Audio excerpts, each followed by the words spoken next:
ভাষার কথা বলতে পারে, রাজাকারদের তো হচ্ছে এটা, রাজাকার আন্দোলনটা করতেছে ভাই, আন্দোলনের মুক্তিযোদ্ধারা করতেছে, সমস্ত রাজাকারের ফ্যামিলি করতেছে, সমস্ত রাজাকার ইনভলভের মধ্যে, সমস্ত রাজাকার যুদ্ধবিরোধী জামাত তারা এটা ইনভলভ, বাইরে কেউ আছে? কোটা বিরোধী আন্দোলন যারা করছে তারা সবগুলো রাজাকার। আমি 100% দায়িত্ব নিয়ে বলছি, এরা সবগুলো রাজাকারের সন্তান।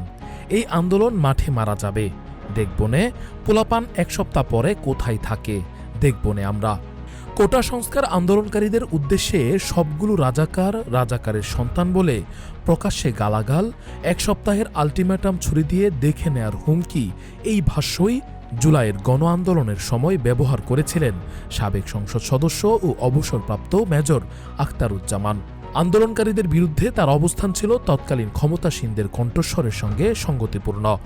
সে আখতারুজ্জামানই এবার বাংলাদেশ জামায়াতে ইসলামীতে যোগ দিয়েছেন, যা নতুন করে রাজনৈতিক বিতর্কের জন্ম দিয়েছে। শনিবার সকাল 9টায় রাজধানীর মগবাজারে বাংলাদেশ জামায়াতে ইসলামীর কেন্দ্রীয় কার্যালয়ে আনুষ্ঠানিকভাবে সংগঠনের প্রাথমিক সহযোগী সদস্য ফর্ম পূরণ করেন মেজর অবসরপ্রাপ্ত আখতারুজ্জামান। বাংলাদেশ জামায়াতে ইসলামীর আমির ডাক্তার শফিকুর রহমানের উপস্থিতিতে এ যোগদান সম্পন্ন হয়। অনুষ্ঠানে সংগঠনের সেক্রেটারি জেনারেল মিয়া গোলাম পারওয়ার এবং সহকারী সেক্রেটারি জেনারেল মাওলানা আব্দুল হালিম উপস্থিত ছিলেন। জামায়াতের পক্ষ থেকে প্রকাশিত অফিসিয়াল বিজ্ঞপ্তিতে বলা হয়, দলের নীতি ও আদর্শ, দেশপ্রেম এবং দেশের স্বাধীনতা ও সার্বভৌমত্ব রক্ষায় জামায়াত ইসলামীর অবিচল অবস্থানের প্রতি গভীর আস্থা রেখে আখতারুজ্জামান সংগঠনে যোগ দিয়েছেন। বিজ্ঞপ্তিতে আরও উল্লেখ করা হয়, তিনি ইসলামী মূল্যবোধ, দলীয় শৃঙ্খলা ও অনুগত্যের প্রতি সর্বদা অনুগত থাকার অঙ্গীকার করেছেন। এ সময় আমিরে জামায়াত ডাক্তার শফিকুর রহমান তাকে আন্তরিকভাবে আলিঙ্গন করেন এবং তার দীর্ঘ নেক হায়াত কামনা করেন। এই আলিঙ্গনের ছবি সামাজিক যোগাযোগ মাধ্যমে ছড়িয়ে পড়ার পরই প্রশ্ন উঠেছে, জুলাইয়ের আন্দোলনে শহীদদের স্মৃতি ও আন্দোলনকারীদের প্রতি প্রকাশ্য হুমকি দেওয়া একজন রাজনীতিবিদকে দলে নেয়ার সময় সেই ইতিহাস কি উপেক্ষিত হলো? বিশেষ করে জুলাই আন্দোলনের সময় আখতারুজ্জামানের বক্তব্যে যে ভাষা ও হুমকি ছিল তা আন্দোলনকারীদের কাছে আজও গভীর ক্ষত হয়ে রয়েছে। এর আগে বাংলাদেশ জাতীয়তাবাদী দল বিএনপি থেকে 5 বার বহিষ্কৃত হন মেজর অবসরপ্রাপ্ত আখতারুজ্জামান। সর্বশেষ 2022 সালের 20 ফেব্রুয়ারি তাকে দল থেকে বহিষ্কার করা হয়।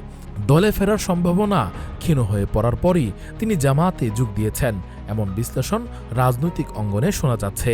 বিএনপিতে থাকাকালে ও বহিষ্কারের পরও টানা টকশো ও সামাজিক যোগাযোগ মাধ্যমে সক্রিয় ছিলেন তিনি, যেখানে প্রায় বিতর্কিত মন্তব্য করে আলোচনায়ও আসেন। মেজর আখতারুজ্জামান কিশোরগঞ্জ জেলার কটিয়াদী উপজেলার বাসিন্দা। কটিয়াদী ও পাকুন্দিয়া উপজেলা নিয়ে গঠিত কিশোরগঞ্জ 2 আসন থেকে তিনি বিএনপি মনোনয়নে 1991 ও 1996 সালে টানা 2 বার সংসদ সদস্য নির্বাচিত হন।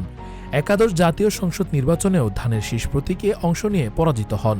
তিনি জেলা বিএনপির সভাপতির দায়িত্বও পালন করেছেন।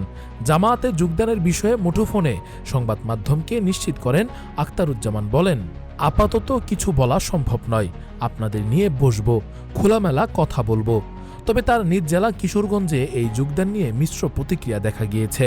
কটিয়াদী উপজেলার জামায়াত আমির মুজাম্মেল হক জোয়ারদার জানান, সাংগঠনিকভাবে তারা আগে অবহিত ছিলেন না, তবে কেন্দ্রীয় ফেসবুক পেজে প্রচারিত খবর দেখে বিষয়টি নিশ্চিত হয়েছেন। অন্যদিকে কটিয়াদী উপজেলা বিএনপির সাধারণ সম্পাদক আরিফুল ইসলাম বলেন, এই লোকের রাজনৈতিক কেরিয়ার অনেক আগেই শেষ, এখন নতুন করে কোথাও যোগ দিয়ে কতটা সুবিধা করতে পারেন এটা সময় বলে দেবে।